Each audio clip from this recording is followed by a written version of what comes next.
Hello everyone, and we are back with a new episode of APIM Hotrod. Today we are here with Jonah Anderson and my great friend Stefan. How you doing, guys? Good, Jonah. Happy to have you on board. So maybe normally indeed a lot of people already know you, but feel free to introduce yourself. Maybe tell us what you do.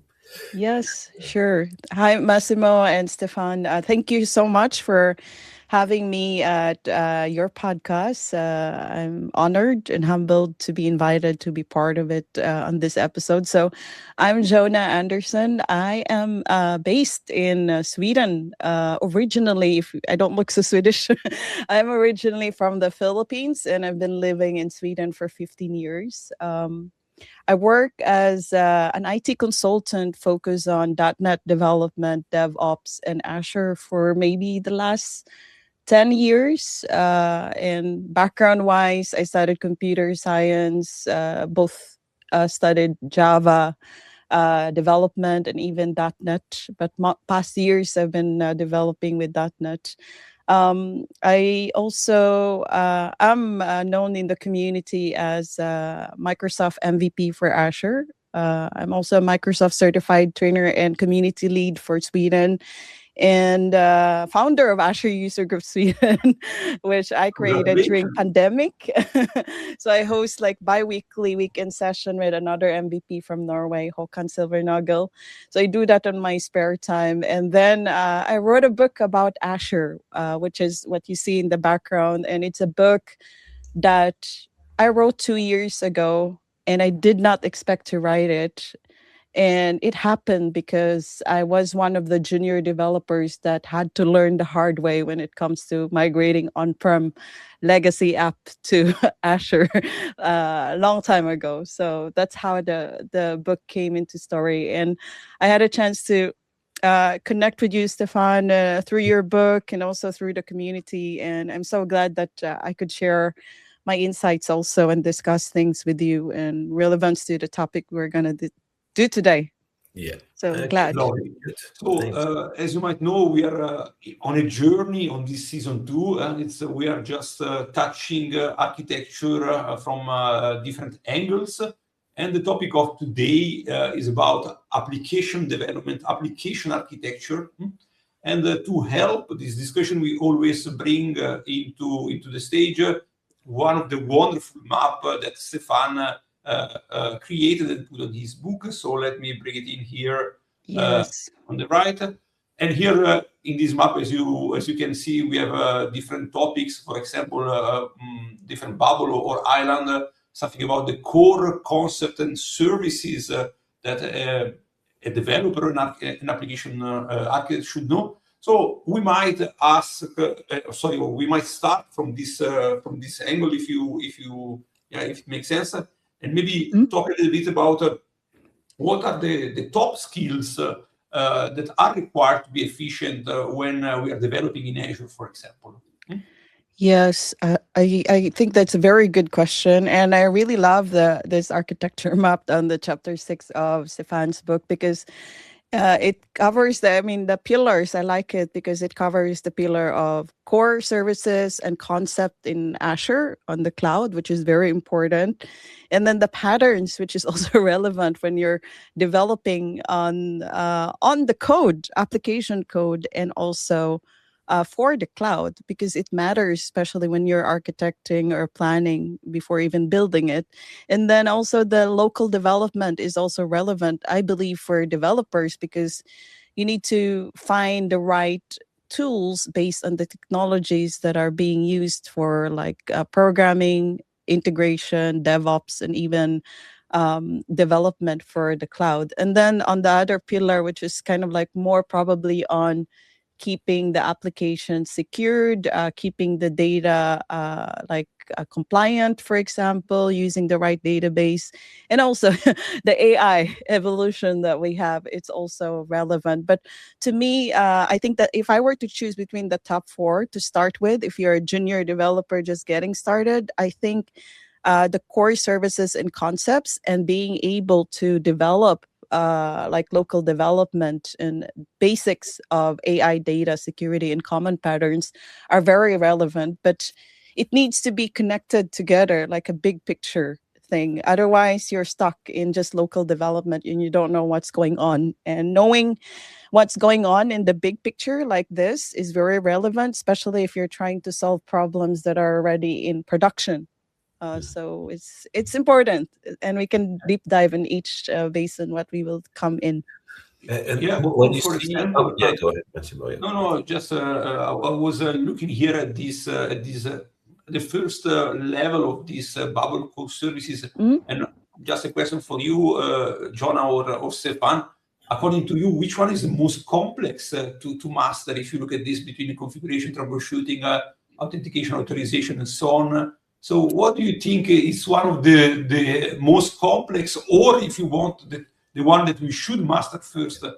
Pick up the question. I have an idea, but I will first let Jonah answer, and then I'll give you my answer. But Jonah, you were the guest. That's very interesting because I'm looking also at the pattern. If we kind of see the big picture, focusing on the core services, focusing first on like, for example, getting started in building an application. Maybe I can put in a hat of both, like a multi-skilled consultant, because that's what I am. So I can put in a hat as an architect, developer, or someone that does DevOps. But I think the first primary challenge that I think in core services and concept is finding the right Azure service to use on a specific use case that application developers need to build. So that's the first thing I noticed, the challenges of many organizations, their IT teams. The second is like integration. Like once you know what are the services you're going to use, you need to identify what are the integration services that suits a specific use case.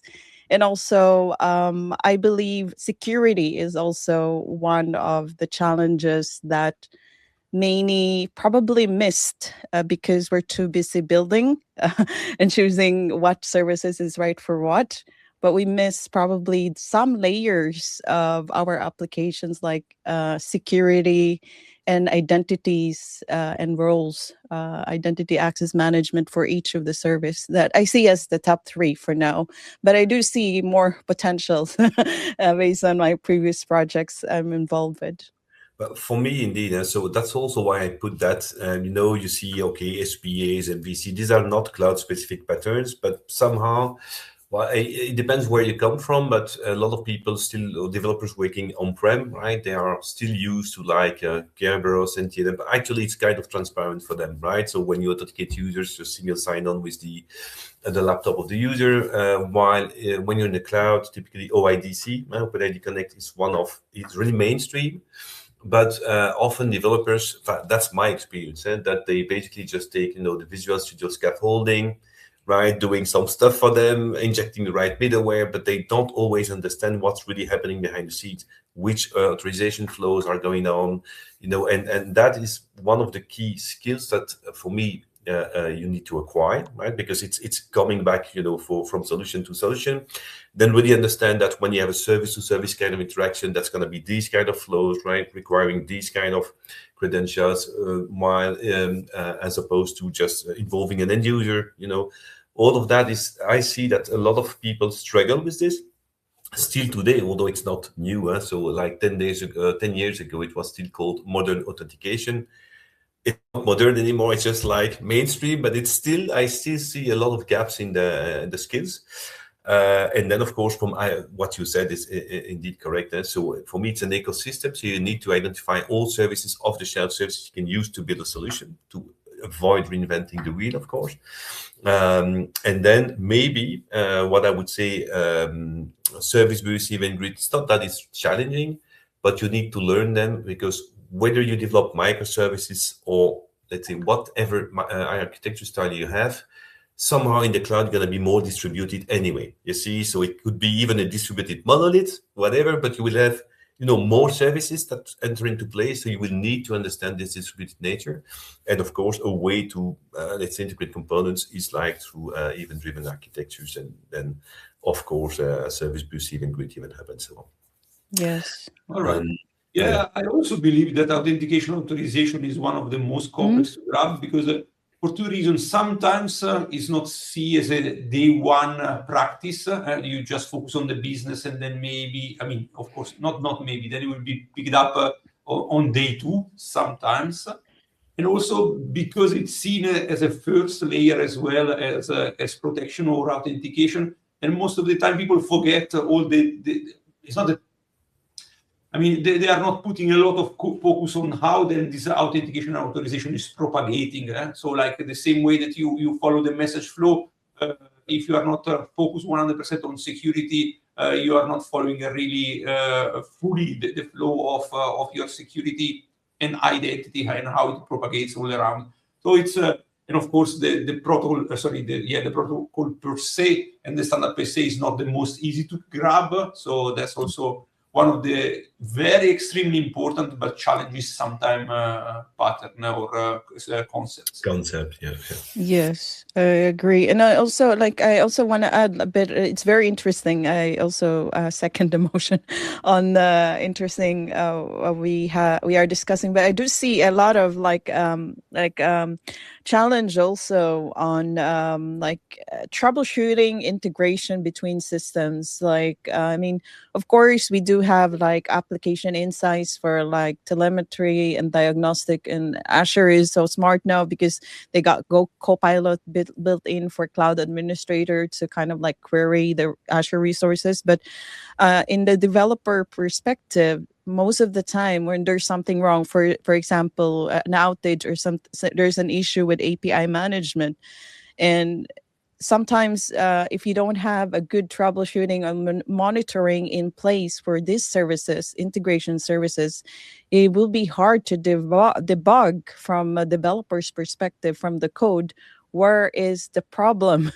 Is it like from the external system, external API, or it's something else? And when it involves an external system, then it would be a challenge because it requires also communication and talking to the guys who had bugs or issues on the other side. So those are I think developers should not just focus with just the code, but truly understanding the big pictures that we're looking at in this diagram. Yes, the dark side of distributed applications, right? Yeah, indeed. Yes. Indeed. The days you just hit F5 and you see everything working on your machine are gone, right? So no, indeed, that's the ecosystem indeed. So it's much more distributed, and indeed it escapes your code, right? Because indeed APIM is a very good example. So you have policies and so on that are typically not written directly by developers, could be, but often not. And then indeed, if there is a bug in the policy or something misconfigured of APIM, that could fail, or it could just have an outage, as you said. And then developers could be a bit lost in, okay, what is wrong, what is going wrong, and then look at the code. Yeah, it's not in the code. But application insights also a good one, because I screen a lot of developers for interviews. And I noticed that they don't always have the reflex to go to application insight. So, for instance, one of them is going to be, if someone is listening, next time I interview, we'll change questions. But anyway, one of the questions I often ask is, something called the N+1 problem with the, with entity framework, right? When we with the ORM, right? Okay, leading to too many queries, basically to a database. I say, okay, you cannot see the code, and I suspect an S+1 problem. I ask you to troubleshoot. How would you do, right? And we are, of course, in Azure. Maybe 1/100. Think about application insights to really go, look at in the different tabs, and then you could see all the calls, right? Providing, of course, all telemetry was sent to SQL, right? And you would see, okay, you have one API call, it leads to 1,000 database calls. Yeah, there must be a problem there, right? So just looking at application insights early enough in the, in the development phase or in the dev environment, you can soon actually find bugs, let's say, that then you prevent to go further. But it's not like a reflex yet. I notice many developers don't think of going to App Insight in depth to really query, see performance, see how it goes. Although it should be, but it should become a reflex. But may I add something on that, because it's very interesting, because I mean, I truly believe that application insights, it's something like all developers or anybody working at least on have applications hosted on Azure should utilize it, because troubleshooting skills is not just about doing debugging on your IDE like VS Code or Visual Studio. It's also being able to utilize the logging and telemetry that exists. And also, like, I want to mention there's Kudu here. Kudu is one of the things I like also for developers in Azure, like especially on app services or Azure functions, because developers can go inside that and do some troubleshooting that can help solve their problem as they develop locally to Azure, even for non-prod, and even being able to see the live metrics while you're trying to develop is also a very good thing for everyone to know. No, indeed. And Kudu, what is really nice with this is that you're in the context of the web app or the function app, right? And so sometimes I have developers saying, okay, it seems that the code is not able to connect to, service A, B, or C, because that now we use private link everywhere, right? So, which makes things a bit more complex. Sometimes you have like a routing that's like network configuration that's not good. I always say, okay, open Kudu, you can make actually a PowerShell, call to the service. You see if you're stuck or not. And you are actually in the context of in the runtime context of your code, you see? So that's very handy for developers to really understand a bit what is beyond their code. Yeah, that's right. I'm not 100% sure, but maybe just I mentioned in this context that Kudu is only available for a Windows hosting, right? So if you are running a function... no, it's also available for Linux, but not the full extent. Okay. Yeah, yes. All right. But it's not available for Flex consumption. It's like, So just everywhere. I was not sure. That's why I was checking with you on this, right? Okay, cool. Yeah. So let's let's go. Can I add something on what are the core skills that are also good to have if you're working with Azure, developing with Azure? Because I also think that Cloud Shells on Azure is also good for developers to know at least the basic. Like sometimes, of course, you can do the click ops on Azure portal, but I think being able to know at least the basic of Azure Cloud Shell is also very good. To mention it, I guess, at least in this map. But it's there. It's a good point because could be seen as local development if you want, but like a sort of in this bubble, I would say like something, a tool to support your development. But yeah, you are really spot on, Jonah. So it's something that should be put in somewhere here, right? Yeah. And can I also add one more that I also like to speak about at conferences? Azure developers, there's Azure CLI. And then there's also Azure Developer CLI or ACD. And it's, I think, one of the most developed like CLI for Azure for developers, actually. And I like it because regardless of what level of developer you are, beginner, intermediate, or super advanced, or regardless if you know infrastructure as code, DevOps, or Azure, the Azure Developer CLI is really good for getting started POC. If you're just getting started, if you don't know how to start and you want to build an AI chat app that's .NET or Azure Functions that can integrate with Foundry, then you can use the Azure Developer CLI to just get started right away on Azure with a default thing that you can customize or even use existing code. So it's also a good way to do in terms of development. And it's polyglot. It supports different languages and tools, and it's very good. It's open source. You can even build it and share it to the community. So the one thing I can tips and share. Yeah, good catch. Yeah. Indeed. Yes. So we might just to change in this nice conversation a little bit the bubble, and here we have some common patterns, some common architecture, and we might just share experience which one are the architecture pattern or the common pattern or architecture style that you see the most, or that you saw in the recent projects, or the one that you like particularly. So here an example, it might be also not in this map. Anything to share, or yeah. So yeah, Jonah. So do you see this resonating with what you see on the field? So like these kind of patterns, like claim, check, load, leveling, but the ones that we see here. So API system, you mentioned the API gateway. So do you see, for instance, API gateway is really used in a simple way? So meaning no kind of aggregation, because with the API gateway, you can do a lot of stuff, right? So like asking the gateway to aggregate some calls before coming back to the initial caller. Do you see this like in more simpler way, or you really see, for instance, check with breaker is one of the features that was added like maybe 2 years ago in APIM? Do you see these kind of things offloaded from the code? Because that's actually the important bit here, right? If you offload it from the code, then it can be taken by another layer, or you see it still more used like, not to that level of sophistication.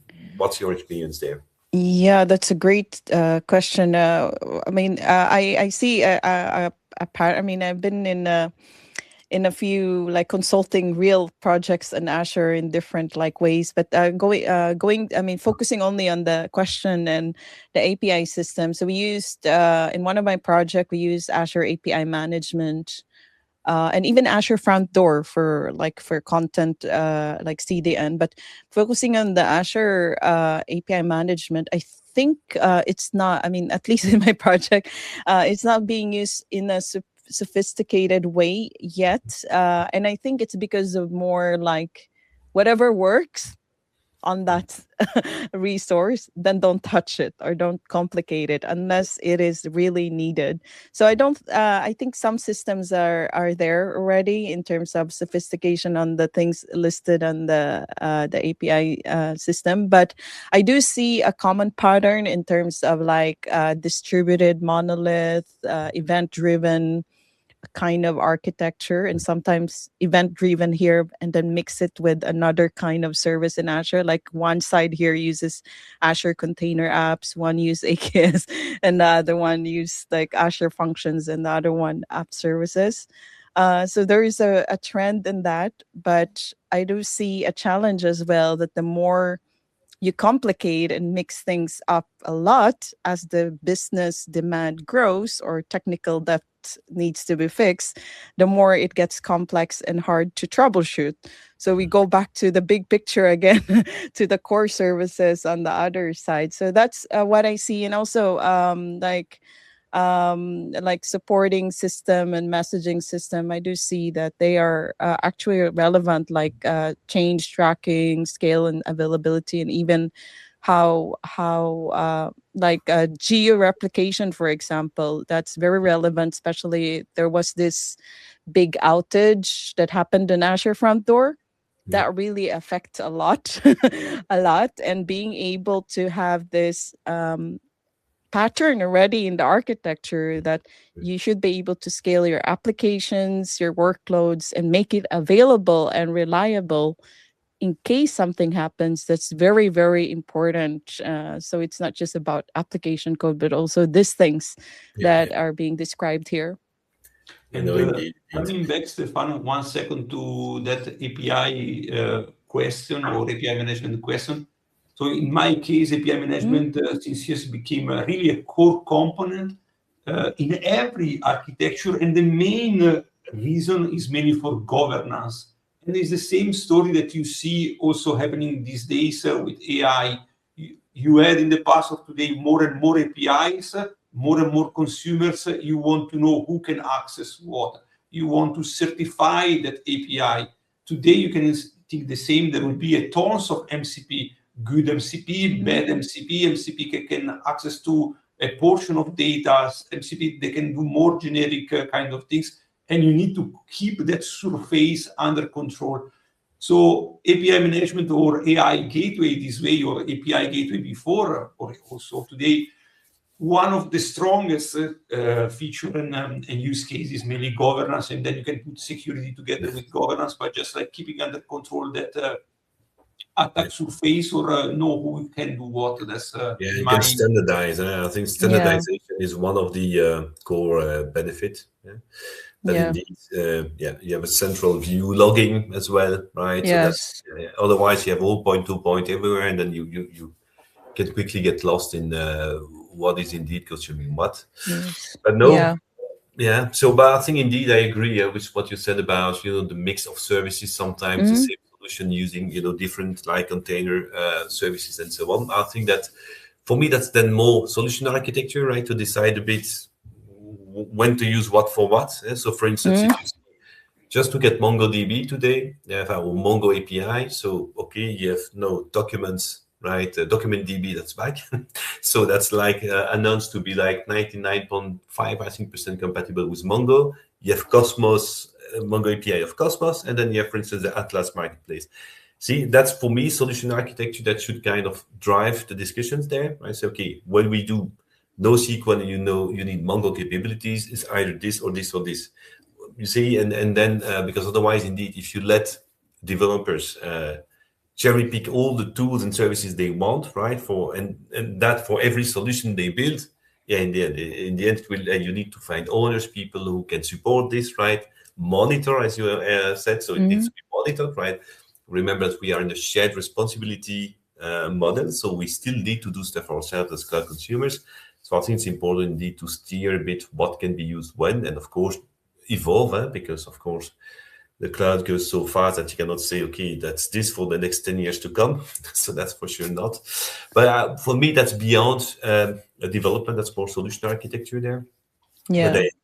And of course, resilience as well. It's also a lot on the infra. Maybe one question, because you mentioned data replication.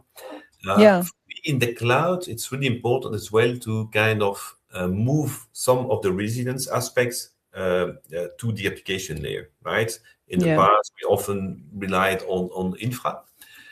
Do you see this happening or not really on the field? Like really developers or application architects really cautious about resilience and make their app, let's say, multi-region aware, for instance. If you would have a multi-region app, but they know that they are in a multi-region, that they have like a fallback mechanism, whatever.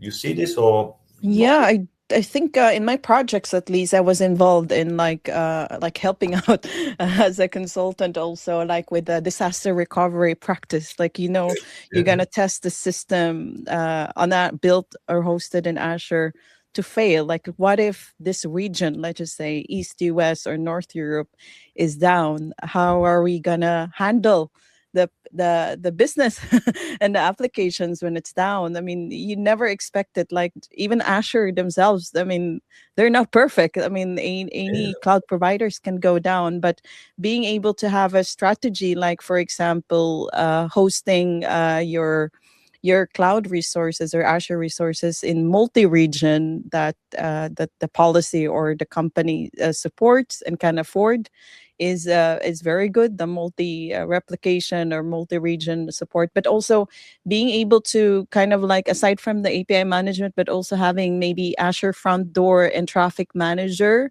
linked together. So in case cloud systems or cloud resources hosted on Azure are down, then probably use Traffic Manager to route on a private data center that can be a backup, like data center for resources, just to keep the system up and running and prevent that zero. I mean, try at least to achieve the zero downtime goal for business. And in your experience, guys, is multi-region still seen as a sort of high availability of disaster recovery, or everybody move to availability zone? We need a separate episode on that, Massimo, because that you get experience. A maybe short answer from my side, but honestly, no, we could make. I'm blogging a lot about resilience right now. So Microsoft, it's clear: strategy, single region, availability zones. I think the official guidance is steering us all to that, right? So, and that's, you see the regions like Azure Belgium, right? And you board, it's based on that. We have no multi-region stuff. You have active geo-replication, but let's say you just have the availability zones and that's it. So you don't have GRS anymore, right? So which is, for me, it was, let's say, GRS, an important building block for blob replication, but not only blob. So everything that is linked to a storage account. And so we have then, of course, the hero regions. You mentioned West Europe, for instance. That's, okay, we know this model is over, right? They're not building this anymore. And then we have, of course, the restricted regions like Sweden Central. So then Sweden South is actually restricted. Then you still have GRS, but you cannot deploy any compute to the Sweden South, right? Same for France Central and so on and so on. So for Microsoft is that, but I would say the answer is more complicated than this. I see the reality. I'm just saying something. You say that you have a data lake with like a petabyte of data. Yeah, and you want to make sure that you still have access to your data, let's say in case of regional failure, right? Then, of course, today using object replication is not okay because it's even not compatible with data lake. So then GRS still has values with these kind of volumes. You see what I mean? So official guidance steers more to just zone redundancy, but I would say that if you have cases where you have a lot of data, or you really can't afford the risk of having a regional outage, then you still need, to go multi-region. But I would say it depends on the app. So, but it's a complex topic. I don't know, Jonah, if you see, people just using availability zones mostly, or more than this, really a lot of multi-region. I don't know in Sweden. I don't know the Swedish market, so. Yes. I mean, I work in international projects, but we actually use North Europe. But I noticed that, of course, I mean, on the projects that I'm in now, which it's a bank, so it's very common, especially if it's a government or very sensitive kind of like industry. They try, at least if they're adopting Azure, at least they try to keep it very close to the data center and choose the option to go a bit of self-hosted or a bit of hybrid and not go 100% everything on the cloud. So they have a kind of like strategy on that. And I think it's very smart. And what I see also here in Sweden, based on what I heard from other consultants, I mean, some of the private companies or organizations are starting to adopt cloud or Azure, but some also has this restrictions and policies to think about, like, for example, GDPR that we have. Now we have AI and not all are ready for that. That is also something happening, the European AI Act.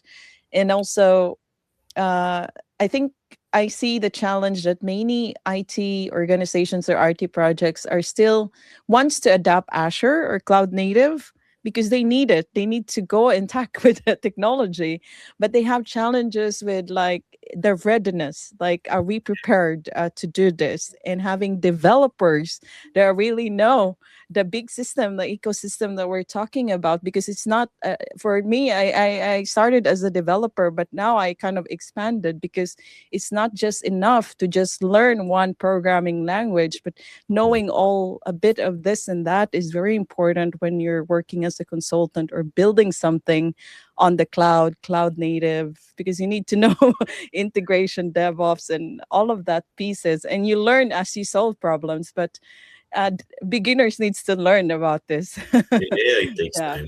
That's true. But I think it's a good way to conclude, Massimo, is indeed. Yes. I think for me, developers today, if you use even on-prem to some extent, because if you go to OpenShift and that kind of private cloud kind of systems, the days where you could just stick on .NET or Java or your programming language, for me, are over. Right? You need to go beyond if you want to be good and efficient. Of course, that's kind of a absolute requirement. Yes. Can I add something? I know that there are a lot of trends now also with AI tools like integrated. One of the trends that I see is AI powered tools and SDK for developers. And I think it's very good that like GitHub, Microsoft, and any other providers are kind of like building tools that will enhance productivity for developers using AI so they can code better, maybe use AI as an assistant. So this so it makes it like faster, at least for developers to develop to the cloud or with the cloud, on the cloud, hybrid or whatever tools they need to use, the quicker way. But I think it is very important to know the foundations that we're talking about in this episode, and also the best practices, because it's getting fast. It's very fast right now. We need to learn, we need to develop, we need to adapt. But I think thinking on the basics and the foundations of how we build things in different layers that we're discussing is very relevant. So that's what I can advise as bring home to those listeners of this podcast, at least. Yeah, exactly. Core concepts, core patterns, core software tools, patterns as core well. tools. Security, Yeah. monitoring, all good. All right. So we are at the end of our episode. It was a pleasure to have you, Jonah. So thank you for joining our little show. And Yes. yeah, wish you a wonderful rest of the day, everyone. Yes, you, and Jonah. thank you for having me here today, and thanks for listening. No It problem. was a Thank pleasure. you. Massimo, thank you too. See you in the Thanks. next episode. See you. Bye bye. Thank you.